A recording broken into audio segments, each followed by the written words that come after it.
Welcome to the deep dive. So today we're taking a bit of an unexpected turn, looking at a fascinating source, the Godfather's Wisdom, a complete guide to strategic life lessons. Yeah, it's definitely not your typical self-help guide, is it? Not at all. And look, before you picture, mobsters and shady deals, let me be clear. Our mission here isn't about exploring organized crime. Right. Instead, we're trying to pull out the strategic thinking, the insights into human nature, the power dynamics that made figures like Don Vito Corleone so formidable. Not in a criminal way, obviously, but as a kind of masterclass that you can actually apply to your business, your relationships, even your personal growth. Yeah. We're sort of sifting through this guide to find those core legitimate principles, the strategic advice, and see how that wisdom, surprisingly, might actually guide you. And that's what's really interesting, I think. Because while the source material itself is, deeply rooted in this fictional world. A very specific world, yeah. Very specific. But the insights underneath about human behavior, about strategy, they're incredibly powerful. Once you sort of peel back that fictional layer and focus on the practical stuff in this guide, you find these lessons are still really resonant, even today. Okay. So we're going to try and uncover how these principles, from maybe the most unlikely source, can offer real, actual value for navigating life today. All right, let's dig in then. Where should we start? The guide seems to put a lot of weight on loyalty and respect right at the beginning. It does. It kicks off with that really strong statement. A man who doesn't spend time with his family can never be a real man. Which sounds quite traditional, maybe. But the guide isn't just talking about, Sunday dinners, is it? No, not entirely. It's using family as the sort of foundational unit. Yeah. The idea is that real respect, real loyalty, it starts there, at home. That's the bedrock for everything else. So your inner circle first. Exactly. Whether that's your actual family or maybe your closest friends or even your core team at work, that's where you build and demonstrate trust. It's where your values get tested. Right. The guide basically argues that you can't really expect respect or loyalty from the outside world if you haven't earned it and consistently shown it within that core group first. Makes sense. Like a company with internal chaos. Yeah, exactly. If the teams inside are always fighting, it's hard for that company to succeed externally, right? It's about getting that core loyalty solid first. Okay, so it starts at home. But that loyalty, it isn't just automatic. It has to be earned. And the guide links this to growth, doesn't it, with that line, "Great men are not born great, they grow great." Yes. And that really reframes power, I think. It moves it away from just, having a title or being born into a position. And puts it squarely on earned influence, capability. Precisely. It raises this question of what true influence actually is. The guide's pretty clear. Power isn't static.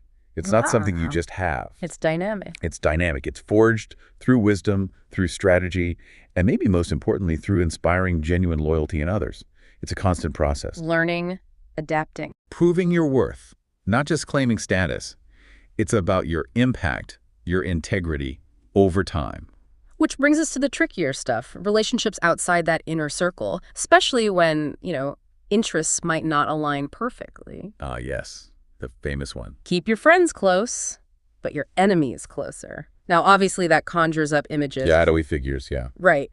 But the guide tries to clarify this. It says it's not literally about spying or deceiving people. It's more about strategic awareness, understanding the whole playing field. The landscape of relationships, allies, adversaries. Everyone involved. You need to understand their motivations, their strengths, and maybe their potential weaknesses too, especially anyone who might oppose your goals. So it's not malice, it's preparedness. Preparedness, informed decisions. Like in business, knowing your competitor's strategy isn't about being nasty. It's essential so you don't get caught flat-footed. Okay. And speaking of business and navigating that landscape, negotiation comes up. With probably the most famous line. The one everyone knows. "I'll make him an offer he can't refuse." Again, it has such a heavy connotation, right? Coercion, force. It does. But the guide offers a really interesting reinterpretation here. How so? It frames it not as force, but as the ultimate act of understanding what the other side truly needs or wants.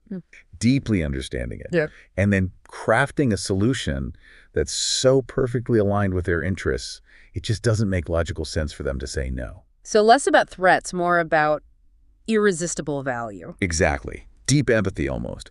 Creative problem solving. Finding that win-win that's so good, rejecting it would actually hurt them. It's value creation, not just leverage. That's a fascinating twist on such a famous line. Okay. Okay. So when you're dealing with all these relationships, trust is obviously key. Foundational. And the guide has this thought that connects to keeping a clear head. Never hate your enemies. It affects your judgment. Mm-hmm. This is crucial, I think. Because hatred, well, it blinds you, doesn't it? Yeah, you make stupid mistakes. It distorts your perception, leads to irrational decisions, missed opportunities. The guide really pushes for a clear-headed, objective approach, even with adversaries. Keep emotion out of it. Maintain that emotional distance. It might feel counterintuitive, but it allows for much better strategic thinking. You act from reason, not just knee-jerk reaction. In business, raw emotion can be a huge liability. Right, and that strategic thinking also involves patience, timing. Oh, absolutely critical. The guide uses another famous line here, clarifying it's not endorsing literal revenge. Revenge is a dish that tastes best when served cold. Yeah, and it takes that core idea, the timing, and applies it much more broadly to life, to business. So impulse versus deliberate action. Exactly. It's about waiting for the right moment, Right. making sure you have the information you need, acting with precision, not just rushing in, Whether it's launching a product. or resolving a conflict, or making a big life change. The guide really stresses that timing can be everything. Often, the smartest moves are the ones you make patiently, letting things align properly. Okay, let's shift to leadership, authority. There's a really subtle point here. A friend should always underestimate your virtues, and an enemy overestimate your faults. This one's quite intriguing, isn't it? It digs into how perception shapes influence. How so?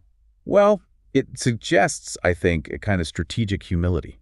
If friends underestimate your virtues, maybe it means you're not constantly boasting. You let your actions speak. Fostering genuine respect that way. Right. And if enemies overestimate your faults, well, that can lead them to misjudge you, to underestimate your real capabilities, which gives you a strategic edge. So the core message is that real leadership isn't just about having the title. No, it's about influence, inspiring people to follow willingly. Not demanding obedience, but encouraging people to buy into your vision because of who you are, what you stand for, your character. Okay. And finally, there's this theme of legacy, succession. The guide circles back almost to the family idea, but broader. A man who is not a father to his children can never be a real man. Mm-hmm. And again, it clarifies this isn't strictly about biological kids. Right, it's more metaphorical. It seems so. It's about what you cultivate, what you leave behind for others.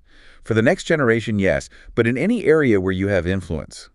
True success isn't just personal achievement. It's about the impact you have on those who come after you. Exactly. It connects to this bigger picture of sustained impact, purpose beyond just yourself. The guide suggests a real measure of success is the positive influence you pass on in your family, your company, your community. Building something that lasts. Building something that outlives you, creating a positive legacy, making sure valuable principles continue. It emphasizes that leadership extends to ensuring what you've built actually endures and benefits others long after you're gone. Wow.